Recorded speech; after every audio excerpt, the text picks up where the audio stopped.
now a critically endangered species in the Atlantic. There aren't many of them left.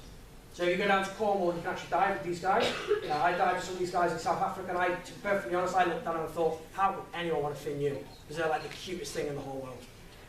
But to just see how many are actually there, there's well over 500, 600 sharks there. So what you're actually looking at there is probably a whole generation of sharks dead. It's quite crazy. There's a great white, protected in 1992, still being finned.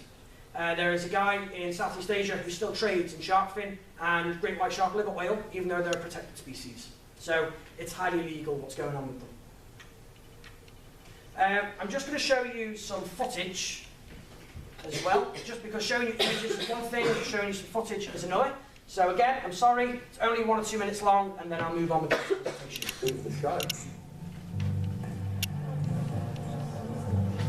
It is disgusting, whoever said that then.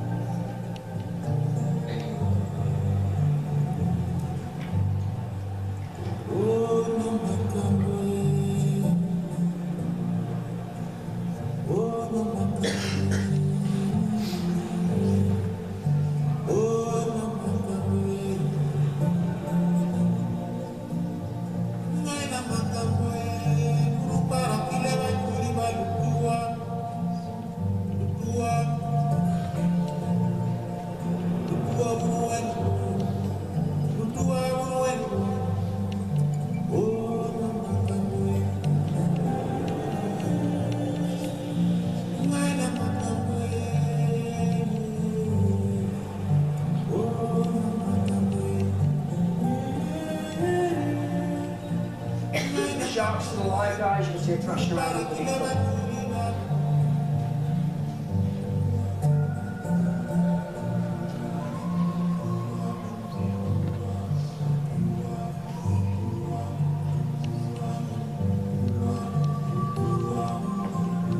Still alive.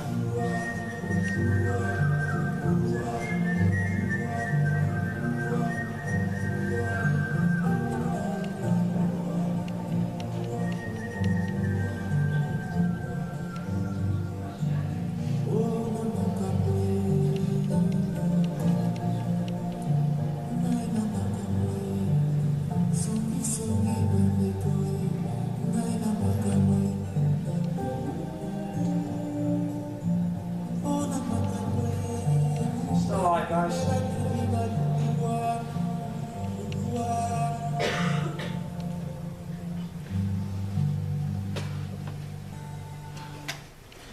There we are. That piece of footage, no matter how many times I watch it, I still tear up when I see it, just because that blue shark at the end, where you see its head nearly cut off, it's still alive. That, for me, is the worst part of the footage, just because even these, I know these people aren't evil, but they can't see that it's still cruel to do it.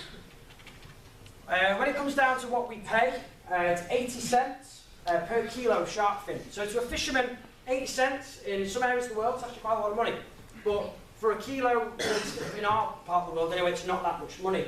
So these fishermen have to kill a lot of sharks, a lot of fins, get a lot of fins in order to make a profit for their families. And that's why a lot of these fishermen do it, is for their families. So you do in a way have to kind of feel for them, but they are unknowingly removing a species from our planet, which is something truly quite sad.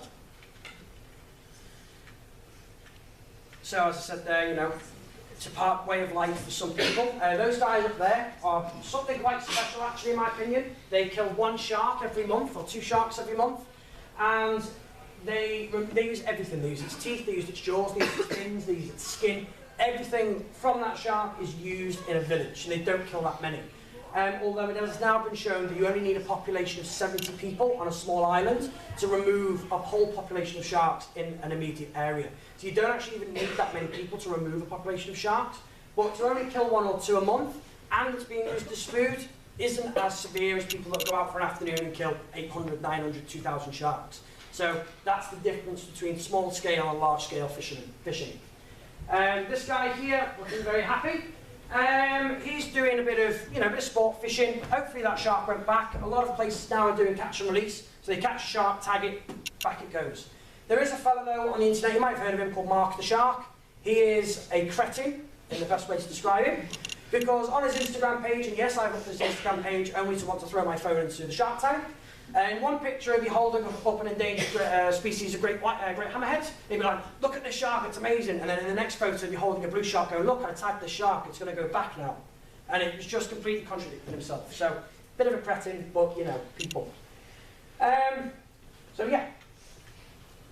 So only the legal drug trade rivals shark fin in its profit and in how illegal, and also its importation costs around the world as well. So it is quite a crazy business to be involved with. So EU regulations state that sharks must be landed with the fins attached. But fishermen, because they're sneaky little buggers, have started spining, where they cut the spine out of the shark, they cut away all the flesh, and they leave a little slither of flesh attached to the fin. Now, through EU regulations, that is still classed as naturally attached, so it is legal. So the fins come in like that on the spine, the fishermen go, oh, the guys, the EU go, okay, well, you've still got them naturally attached, who cares if you can still smuggle in thousands and thousands of white sharks rather than hundreds, which is what the idea should have been. They're still naturally attached, it's allowed. So that was allowed for a couple of years, but as far as I remember, it is now no longer allowed, which is quite a good thing. Regulation can be difficult. As we know, our oceans are absolutely massive, so to go out there and regulate fishermen who are killing sharks is very hard, because as soon as they're out of sight of land, it's open season. They can do whatever they want, and 9 times out of 10, no one's going to be there to watch them do it. Whereas, I'm going to give you a good example. If I went out to Canada now, and I set a line with 300 traps on, and I killed wolverine, I killed badger, I killed bear, I killed deer, I killed moose, I killed everything in the forest, I would be in jail very, very quickly.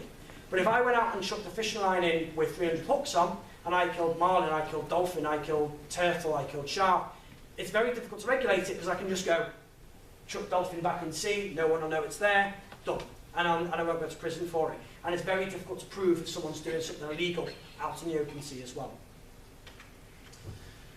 So it's not only sharks that are hunted on foot, unfortunately. We have manta rays. Who here's seen Racing Extinction? Film Racing Extinction, there you go. If you haven't seen it, go and watch it. It was on Netflix, get it off the internet. It's such a brilliant film. It's on Sky as well. Race to Extinction. Pardon? Race to Extinction. Racing Extinction. It's done by the same fella that made The Cove. So if you've seen The Cove, it's the same sort of style as that. Manta rays are killed for their gill rakers. There was a village in Indonesia called Lamakera, and what these guys used to do was sail out on their canoes, find a manta ray on the surface, leap off the top front of the boat, stick a spear in the top of its head, pull it in, cut its gills out. That's all that was used for manta ray. The rest of it was used or sold off cheaply.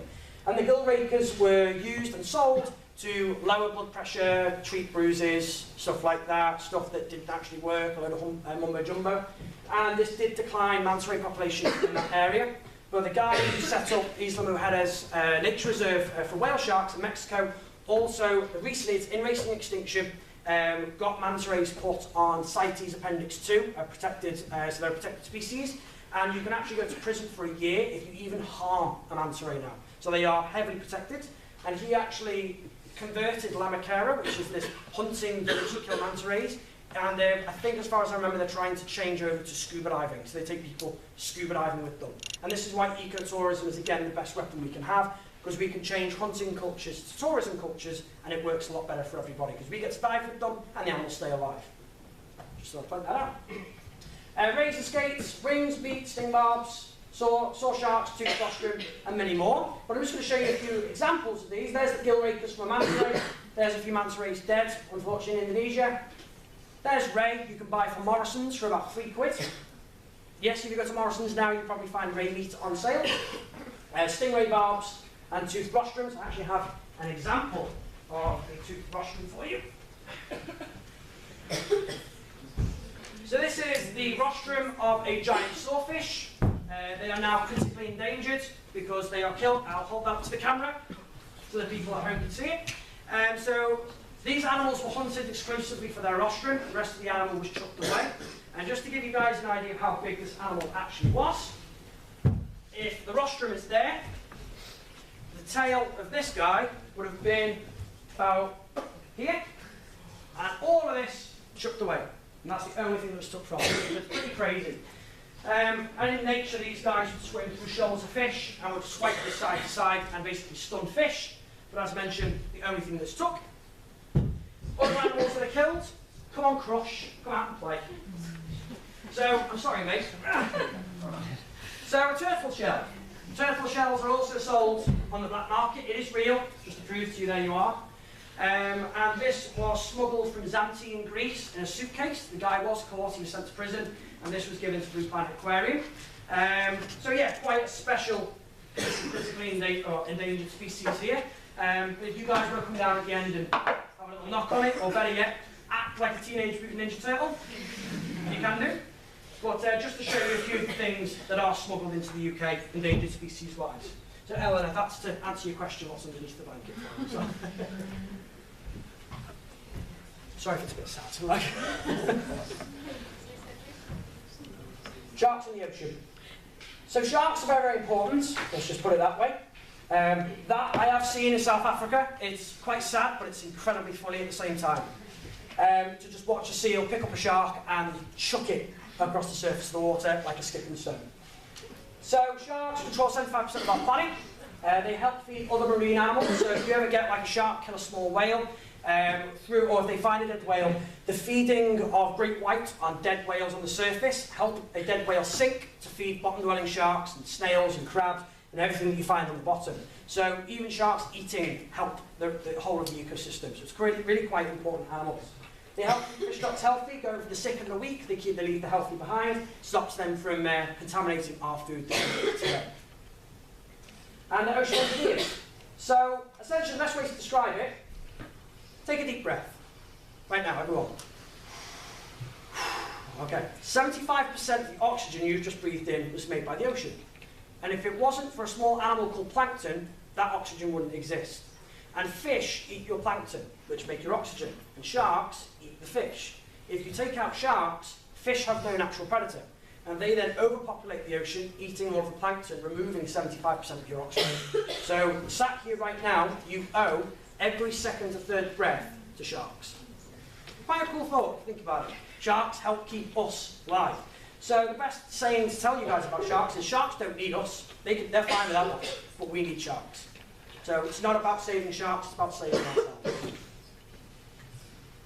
There you go, I've already told you guys, there we are.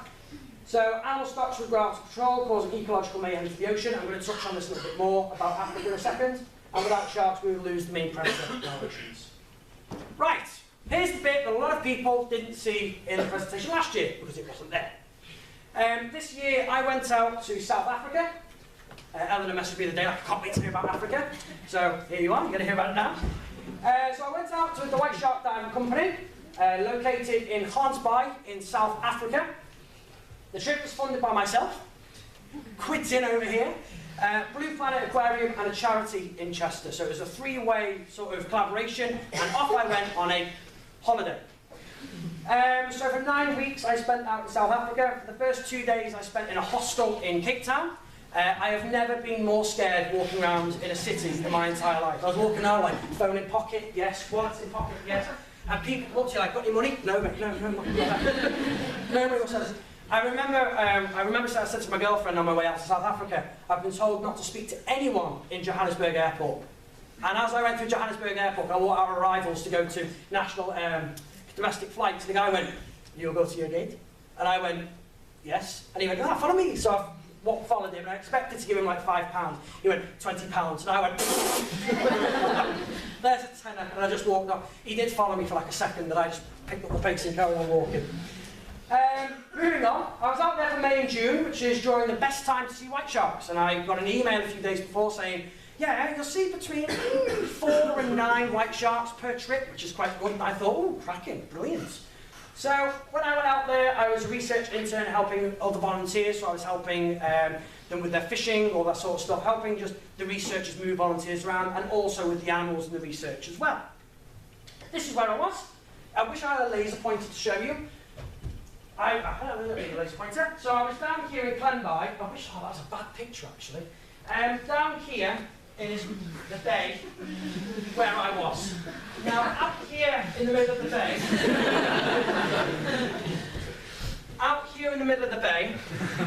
is Dyer Island. Now, I wish I'd picked a better picture for that actually. There's a tiny spit of rock, like you could walk from one end to the other in about 10 minutes. Tiny little thing. And you've got Dyer Island, which is a bird sanctuary, so then you have penguins, you have cormorants. Yes, they have penguins out there in South Africa. You have your penguins, you have your cormorants, you have all your little cool birds. And then on the other side of that, you have Shark Alley, which is, I'm guessing everyone's heard of Shark Alley. Yeah, it's probably the most famous. It's where most great white documentaries are filmed in the 90s. And then on the other side of that, you have Giza Rock, which is the smelliest rock in the world, because that's a seal colony. And believe you me, that place stinks. So we went out on my first trip. On my first trip out there, I went, so recently you've had killer whales in the area, is that correct? And they went, yeah, we've had killer whales. Ever had any trouble with killer whales killing great whites? No, never been recorded. You guys know what's coming, don't you? So, in the area, they had the South African Marine Big Five. You had the great whites, you had the seals. Look at him looking smug. But most of us feel like walking into an academy on a Monday night. You have your whales. That's not one of my pictures. I really wish it was. That's a southern right whale. I did see some. One of them basically waved hello to me from the water. I was eating a burger in a restaurant with a pint of whale tail ale. That is a thing, by the way. And there's a southern right whale like this out of the water. I mean, I was just like... You also have dolphins. These guys were everywhere. Like, literally, pretty much every trip you went on, you'd see a dolphin like over in the distance. Like, oh, cool, there's a dolphin out there. I saw all the main species of dolphin. I saw common, bottlenose, dusky, humpback. Yes, all those four. So I saw the main four that you're likely to see in South Africa. And they also have penguins. So that is in Betty's Bay. And I swear to God, I was actually quite scared of penguins because I went, photo, and the penguin. And I went, no thank you. It's great watching them walk around, try and go to their nest. No. A bit like me, hungover in bed. There's a few hungover stories here. One of the other things I'm going to talk about is abalone. This is a massive thing out in South Africa because it's poached by poachers. And when I was fishing for small sharks, we actually watched poachers drive past us to go and collect abalone. Unfortunately, abalone is now an endangered species in the area, and it was so heavily poached at one point, the army actually rolled in and stood on the beaches and shot people that went to go and poach for it. It was that bad at one point. Now, abalone eats kelp. And kelp is what is now blocking up Shark Alley. The great whites can no longer swim into Shark Alley to kill the seals because the alley is closed over by kelp. And great white sharks don't like swimming through kelp because they don't like swimming into spaces where their pectoral fins will touch either side. So the abalone going has now stopped the great whites from going to Shark Alley, which means that these little buggers are now free to paddle around in Shark Alley because the sharks can't kill them. And they've now turned their attention to eating penguins. And at one point, it reached such a bad point, seals were killing 50 pairs of these a week in South Africa. So it just goes to show how bad the situation actually was. Thankfully, with human intervention, these guys are okay at the minute, not too bad. These guys ain't endangered, they're still absolutely fine. And with human intervention, great white sharks do better. Hello, you have a question? What about seals mating with penguins? Don't mate. Did I say mating? No, I mean, there's something else that's... Yeah, what they do is because, and I forgot to mention this as well, with commercial fishing offshore, for sardine and herring and deep water species, there's no food for the seals. So the seals go, what's the point of swimming 6 miles offshore when there's a lovely happy meal of a penguin sat right there? So what they do is they kill the penguin, rip its stomach out with all the fish in, swallow that and they leave the rest. So they were only killing the penguins for their stomachs because it was full of fish, because the penguins were a lot better at catching fish than they were. And that was what's making them endangered, unfortunately. So it's quite a sad story. Now, the research. 3 different types of research we were doing. We were doing shark fin notches database, so we were taking pictures of white shark fins and then correlating which one it was and then identifying where it was found, what time of the day, its behaviour, if it took any bait, if it didn't stick around for long, stuff like that. Shark safe barrier, I didn't have anything to do with that, but I thought it was a very interesting piece of equipment that they were doing, and smaller shark species as well, which is a lovely leopard cat shark just over there as well. So the shark fin ID, just very quickly. This is a very important study because it was done by Sarah Andriotti. I got to meet her, she's a lovely lady. If you didn't hear about it, it was research that was released last year. And up until last year, there was believed to be over 1,000 white sharks left in South Africa altogether. When Sarah Andriotti did her study, turns out there's between 322 and 523 white sharks left in South Africa because of her study that she did. Now, just to give you an example, there's 2 white sharks. Well, the same white shark actually, the same fin. And the lines here correlate with the same notches. and one of them was taken in Algoa Bay, one of them was taken in False Bay. So she went round all of the main areas of South Africa with Mike Rutson and just took pictures of white sharks. The best kind of PhD project you can do, really, if I think about it that way. And so what we did is, I actually got to have a little go at this.